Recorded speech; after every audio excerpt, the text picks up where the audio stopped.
I am now going to invite Dr. B.B. Phetla, who is here to share on the empowered wife at her throne. So she will be double-clicking on this particular subject.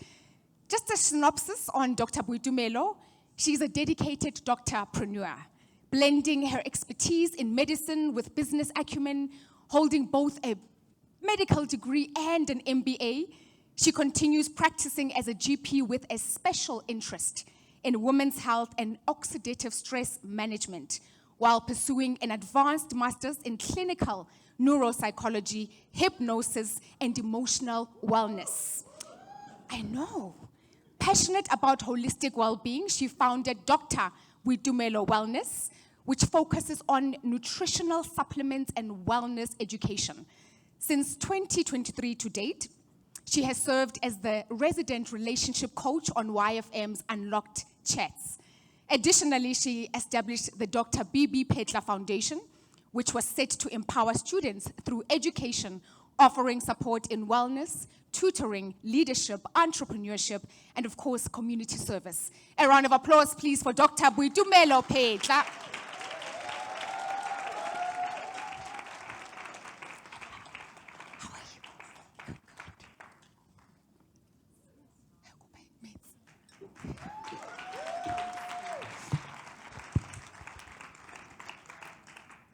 Tobela. Tobela. Hello everyone. Baba sa kushiro spedi. Lena ke bolla spedi jwa Limpopo. Bang introduce CJ, I'm Dr. Boitumelo Phetla. And before I start, just to acknowledge our host, beautiful host, inside and outside. Thank you for this, and this is what we need. But it takes courage, like May said, to actually be impactful, it takes courage. This looks easy. It's not actually easy to get an event going. I know that personally.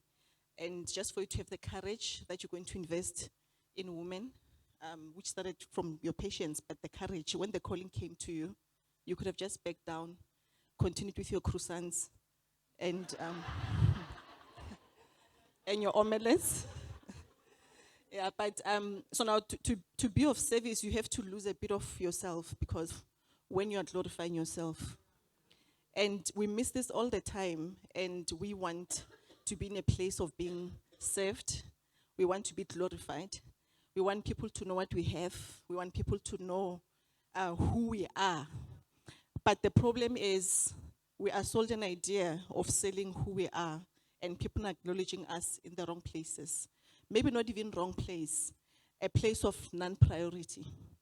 And we know a human being has many facets that make a human being, but we're being sold an idea. You know the idea where they said, get rich quickly. There was that get rich quickly. In this context, I would like to pose the idea that we're being sold the idea of get happy quickly. So the black woman, I'm going to talk of the black woman. The black woman is in a dilemma.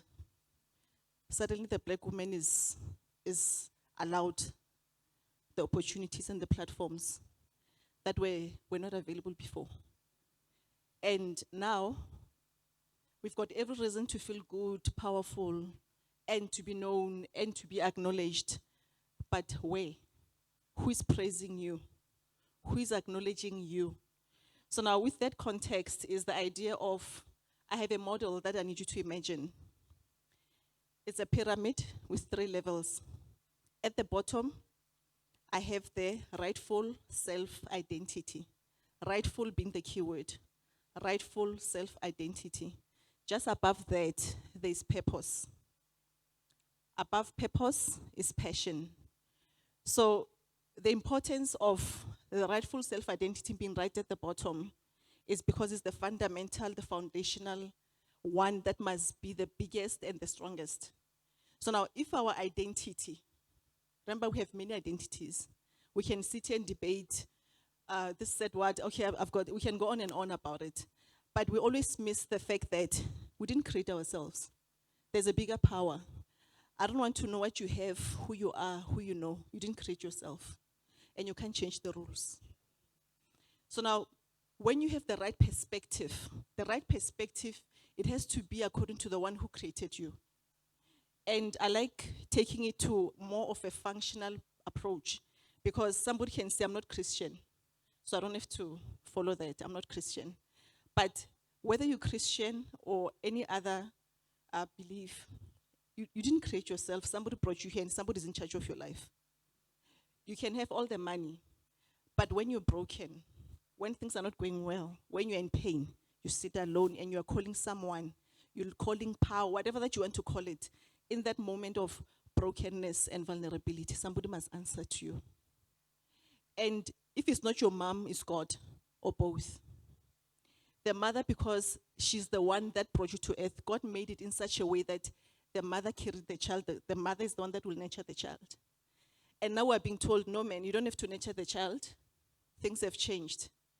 But who's changing the rules and what is the impact? So we are being told what we can do, the power we have, but we're not given the whole picture, the ripple effect. 30 years later into democracy, and no one understands why a black woman is frustrated, why children are broken. Families are totally broken. And we are still holding our flag, powerful women, empowered women. We're not willing to back down and realize we need to change something. Something has changed and it's not working. 30 years into democracy means democracy came, we have freedom now. Children can do what they want, they've got rights now. Everybody, and then there's opportunities for women because we have to be empowered because men are oppressing us. It's a reality, by the way.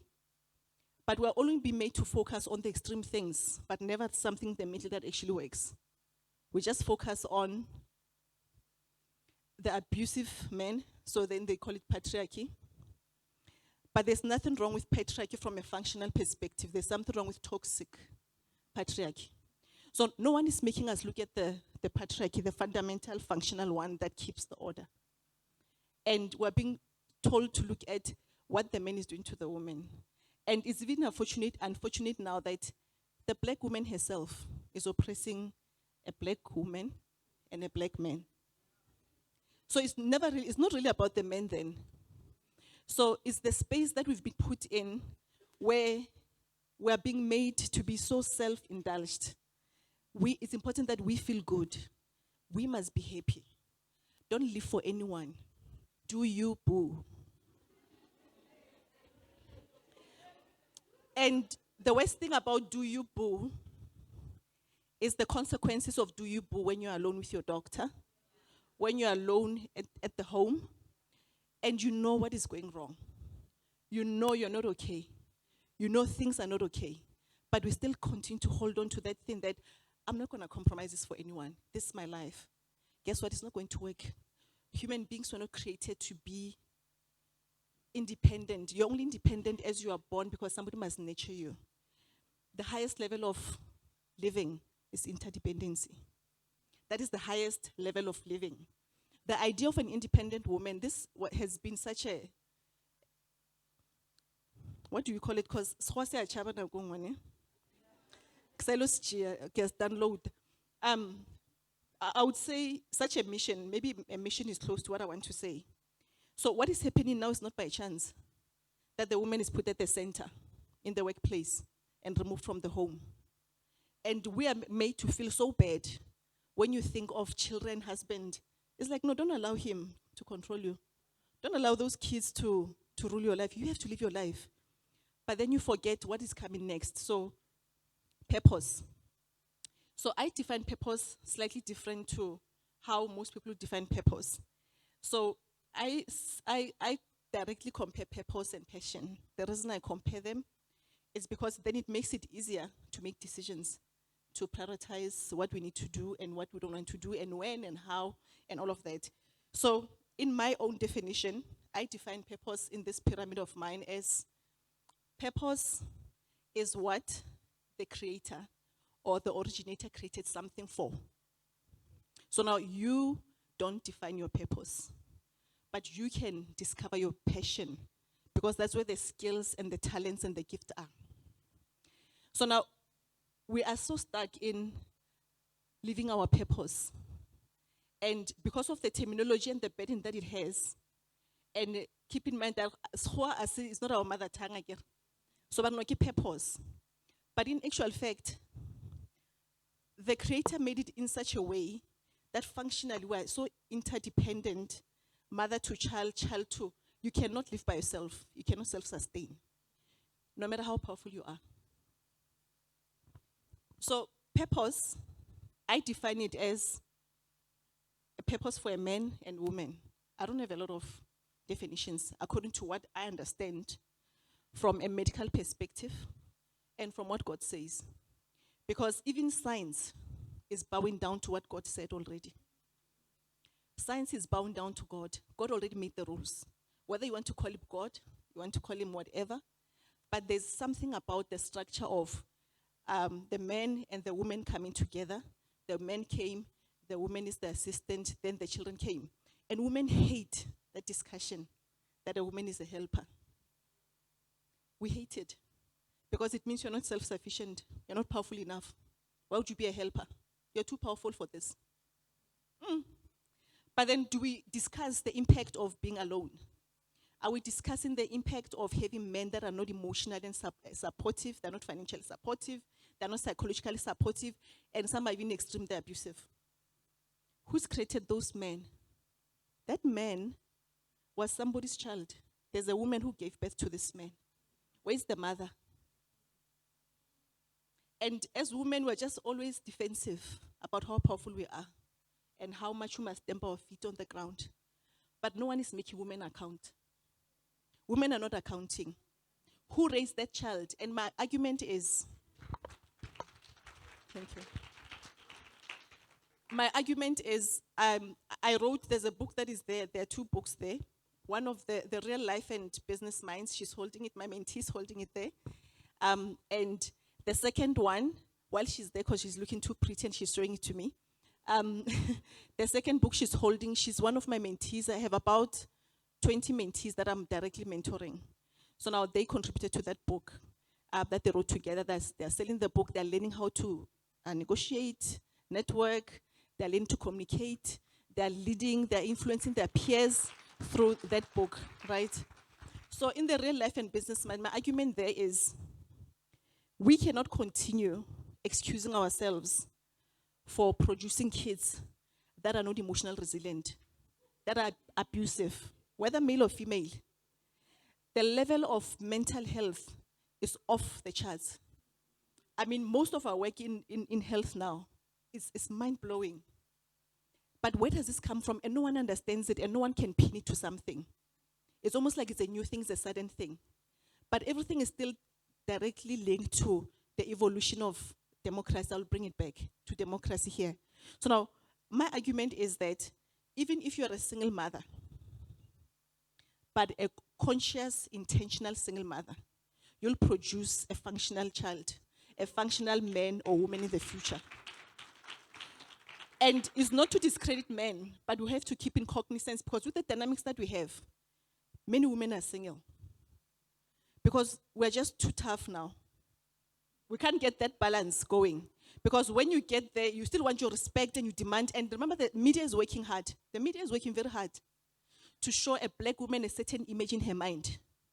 But is that your rightful self-identity? The one who created you, what did he say about you? Where is your strength? There's a throne that women have left.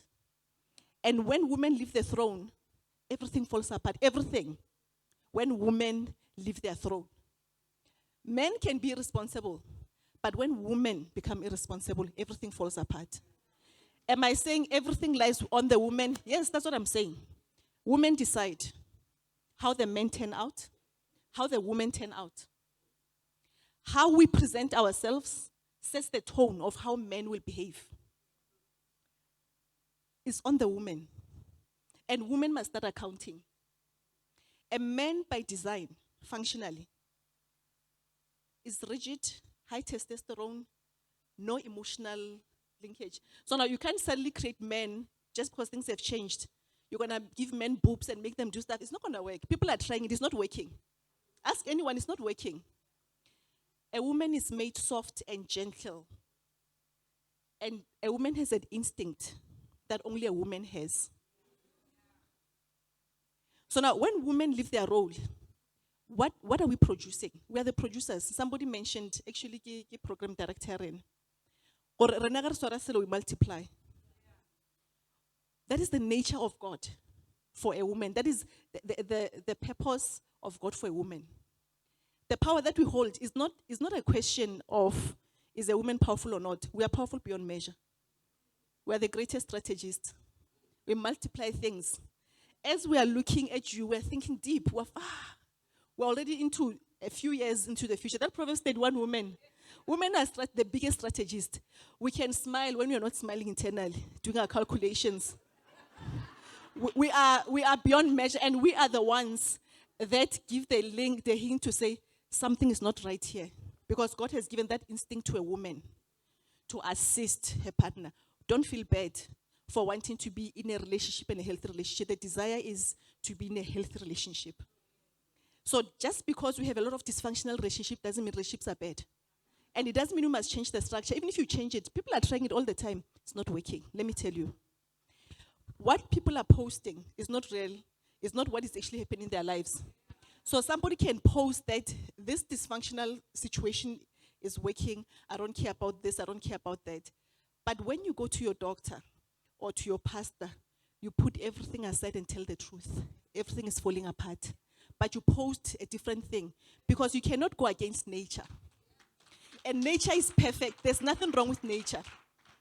I also have a pamphlet, a small pamphlet there about partner compatibility. I end up having to do something because most of my work, the stress that women have, actually most of the women that would come to me, they'll say maybe headache, maybe just a checkup for pap smear, I've got low abdominal pain. But eventually everything goes back to childhood, emotions, relationship problems. Because remember, you are one thing.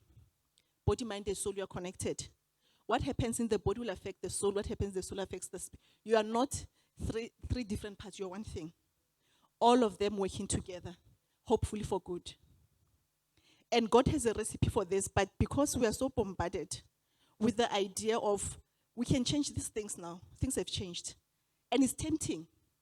But then no one is accounting to say, but what has changed? How did we get here? How do you have children that are just not emotionally resilient? And to a point that how do you have partners that are so emotionally weak?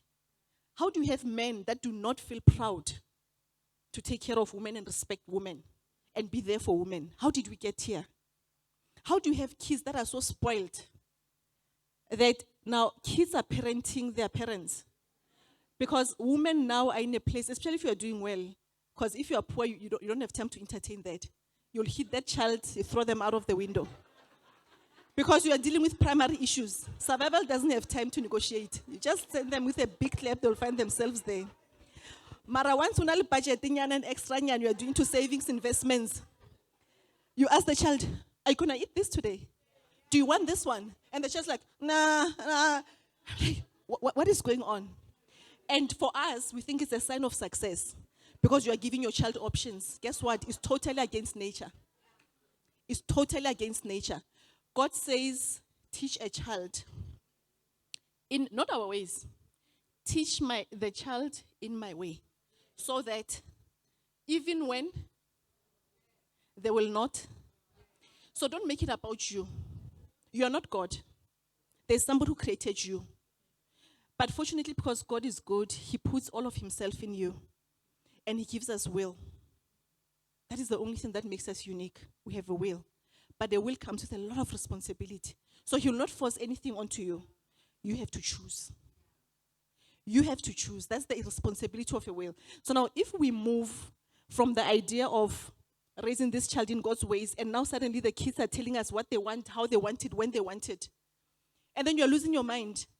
You're always with a psychiatrist. You always have to be consulting. You're on medication. You can't get off. You're in the mall. The child is pulling you. You don't have control of this child. The minute you find yourself not being in control of your child, don't blame that child. It's you. Children are a reflection of their, not even parents, mothers. Because mothers choose the partners. Mothers regulate the environment. Mothers decide. Even for men, there is no man who can have a child from a woman unless the woman has decided and agreed. That's how powerful women are. So women have the power to decide if they give you a child or not. Men have the power to decide if they put the ring on or not. So even if you say, no, I'm going to do this for you, and the woman just say, yo, I'm working on it. I just saw the doctor. We're busy with supplements now. I've removed the loop, or I've stopped family planning. Can I go? She's putting a control. If she decided that you don't deserve the child, she doesn't want the child with you, she just blocks it. And she'll still look you in the face and say, I'm working on it. Because women are strategists. That's the power we have. But the idea is to come to a place where we have healthy relationships. That you have a man who reflects the image of God. That is what we're supposed to be building. You have a woman who represents the nature of God, and God has order. God is a God of order. Nothing in between. He's a God of hot or cold. He says, I'll spit out lukewarm things. Because the problem with lukewarm things, they cause a lot of disruption and dysfunction. Is that a yes or no? Hot or cold. That's the nature of God. So now it takes us back to the identity, the rightful self-identity. He says, seek ye first the kingdom of God, and all these things shall be added unto you. Now, we are sold an idea there where we take the passion at the top, which is the smallest, where these our gifts, our talents, our work, and we turn this thing upside down, where we are made to glorify what we can do and get paid for. And then guess what? Because God is not a God who is moved, even by your tears, even if you cry. He will not move. You must move. That's the nature of a parent. So parents cannot be moved by children all the time. The child is crying, then we change. The child is this, then we're jumping around. Once you are being managed by a child, please do introspection. There's something wrong with your own upbringing.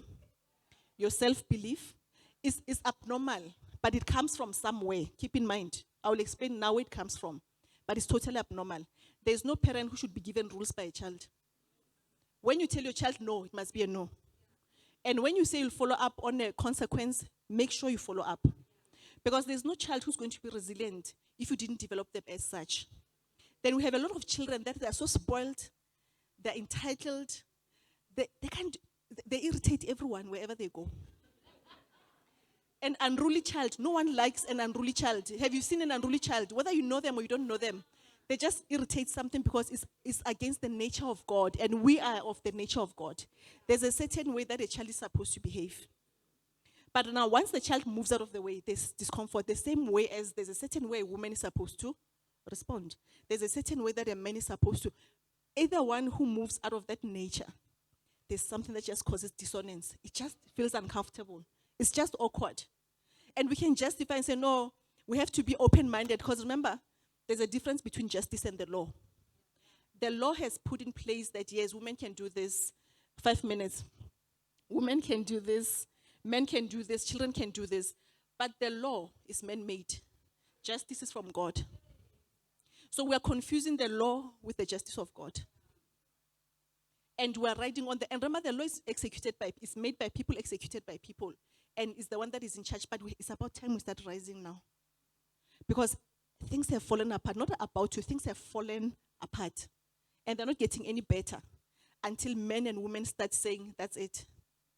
That's it. We cannot continue like this. We cannot continue justifying this, that. So it's about everything. But I want to take it back now quickly to the idea of why a black person is suffering, even just within how we see ourselves.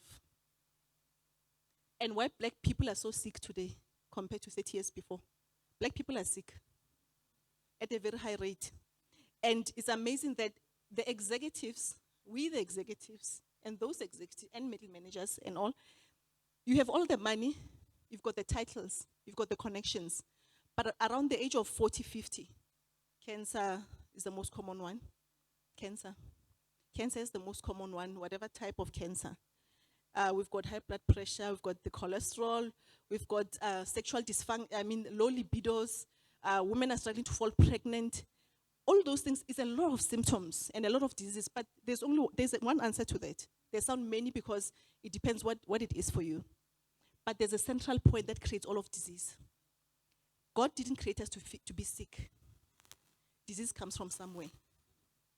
And in the world that has evolved now to a place that success is in the office, is in the meetings, is.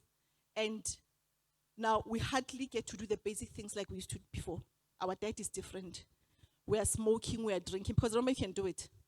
But just because you can do something, does it mean it's okay for you? You have to think about it. We're smoking, we're drinking, we're clubbing, we change relationships just in and out. If you try to just move out and walk away. And remember, let's not forget the selfishness that is being sold to us as mothers, as fathers, to live for ourselves. Guess what? You're not meant to live for yourself. The selfish nature that has been made to arise within us is what got us here. You cannot live for yourself. You must live for others. People who live long are people who are living for other people.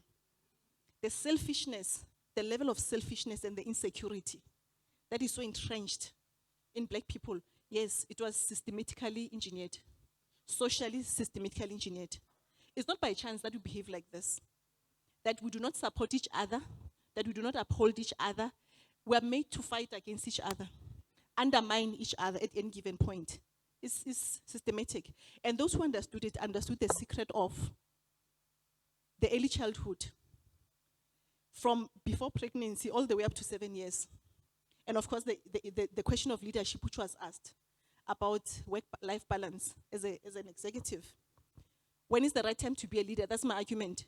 There's nothing wrong being a leader. Already women are leaders. You can lead any way you want.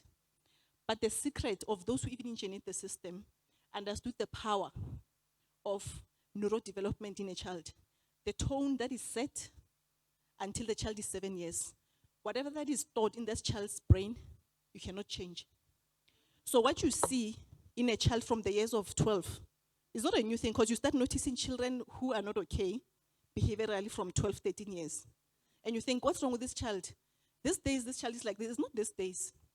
Even the men and the women you are today are the results of your first 7 years of life. So you did not create yourself today. You are just you're just outliving what was recorded, coded. So it depends now how the parenting environment was created for you. Was the mother there? Was the father there? Were they present? Any abuse around? Poverty? Lack? So everything counts. And now how does the average woman, independent woman, successful woman today actually engage in being there the first 7 years? The system doesn't actually allow that. The average black woman cannot be with their child. You're in the office, you're making money, you're powerful. And there's nothing wrong with that. But my argument is, can you delay some of these responsibilities so that once your child has gone past the very critical age, you can start engaging? The question of you being capable is not a thing. But when? When can you do it? So women and men must start fighting for their children's parenting environment. You leave the child with it, and do you know how many nannies, the stories that I get from my patients, how many even female nannies abuse your children? The nannies, the sleepovers. Because sleepover for you can have wine over the weekend. The child is sleeping over with friends. Now you are detoxing again. Hey. But while you are detoxing, keep in mind, the mother, you are the only one who God has given the gift to navigate your child. But you can only navigate your child if you are physically there. You cannot navigate that child when you're hardly there. The mother has the instinct to notice that something happened to this child today. Children are being abused, the parents don't even notice it. They just go about it, they just keep buying kids stuff, send them over. We do stop, time out. Okay. Let me just finish this one because it's life transforming again. Because this is the secret. So we have to now start fighting to restructure our lives. Women must know that there's still things that you can do. Partially working from office or home, choose different type of jobs, but you must be intentional that you need to protect that space, the spiritual space of your child, emotional, physical, nutrition, because that child depends on you. Yourself, the traumas that you have been through, you must understand that the reason for whatever, if you're happy with you today, is because of what happened. If you're not happy, it's because what happened. You're not totally responsible for how you feel, how you handle your emotions today. You're not totally responsible for the type of people that you're attracted to. All of that is energy from your first 7 years. So we have to start going back and checking what happened in mind and acknowledge, and remember, the average black person comes from a place of poverty because that was the system. Most of you are first line successful people. You're coming from a system that engineered black people to suffer and be comfortable with suffering and know that you are meant to be in lack all the time. But that is not the nature of God. But we have to start now being intentional. You cannot change things with money, but we know we need money to change things. So now we need the discernment of God to know what to do and how and when. But protect that space, because that child that you're seeing now, after the recording phase goes by, there's nothing that you can do anymore. The monster, the children we call monsters, everyone that is in jail today, ask them how their upbringing was. There's no one who is in jail today who had a good childhood. It's not possible. So what we are seeing that we don't like, we have to take responsibility and contribute to. It's not going to change by itself.